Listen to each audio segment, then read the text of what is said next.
Hi everyone, I'd like to take this moment to show you how to set your classroom up for virtual and hybrid instruction. It's all going to start with Zoom. While I know many of you are very comfortable using Google Meet, many of the great features with Google Meet are being discontinued at the beginning of this month. Zoom offers the ability to record within the app, breakout rooms, as well as a higher video and audio resolution. So let's head over to Zoom and make sure your account is all set up to go. So if you type zoom.us, it'll take you to their sign-in screen. Click sign in and scroll down to sign in with Google. One thing I want you to check out right away when you click on profile on the left-hand side is go down here and make sure your user type is a licensed user. If not, it's very likely that you're still under our old account from last spring, and we want to make sure that you have all the features in our licensed account. So please check that out, make sure you're licensed. If not, email me and I will make sure that you get added to our new group. Another added feature with Zoom is that your meeting room will always be the same.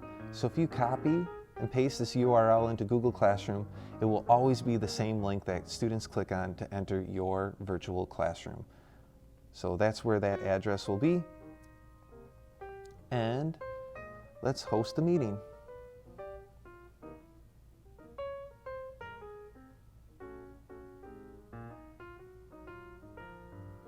One thing you'll be able to notice with Zoom too is if it's recording in the top corner. If you don't want to make a recording, you'd be able to hit stop recording at that time. Hi. Hello. Hi, Daddy. All right, students, can you please mute your mics now? Okay. Some of you might already been in the difficult position of having students in your classroom while some are joining in from home. This presents a number of challenges, but I think you can accomplish it by using your interactive display and sharing that screen with the students at home so they can see what's going on, and they'll also be able to hear the audio from the built-in microphone on your laptop. So it's going to be very important that you point your laptop in the general direction of where you're going to be teaching so the built-in microphones on that laptop can capture the audio. Now, when we want to share our screen, it'll give you a few different options. I have 3 screens right now. The second one being this screen right here.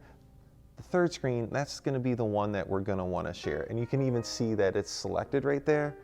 And I'm going to share that with my students. And now the kids at home should be able to see what the kids in the classroom are viewing on the interactive board. So let's go right here. And for example, let's pull up a Jamboard. This is one of my favorite Google apps. It's basically an interactive board. So kids, if you share this with the students in your classroom, almost like sharing a Google Doc, they will be able to edit it and contribute to the session as well. So you can call on kids, they can come up and write things on the Jamboard as well. Another key feature I'd like to show you very quickly is Securely. If you haven't used this before, it is a great classroom management tool. If we go to securely.com, go by login, and I want you guys to go down to Device Console. When I originally set this up, it's synced with all of the existing Google Classroom accounts that were created. So if you have a Google Classroom for your class, it should be displayed in here, but if you don't, you can always create a custom class as well. And I'm going to go down to Teacher Tools and select the class I created for demonstration purposes. And you can set the length of the class, when you want it to specifically end, and we're going to start it. And as it boots up, it's going to show me the screens of what students are looking at right now. So Dottie's in a Zoom. It looked like Liesel is playing in the math playground. And you can even view it and then see everything in a little greater detail if you look at that. You can even lock the screen if students are doing something inappropriate, or send them to a specific site. So you can close these out or restrict it to certain sites.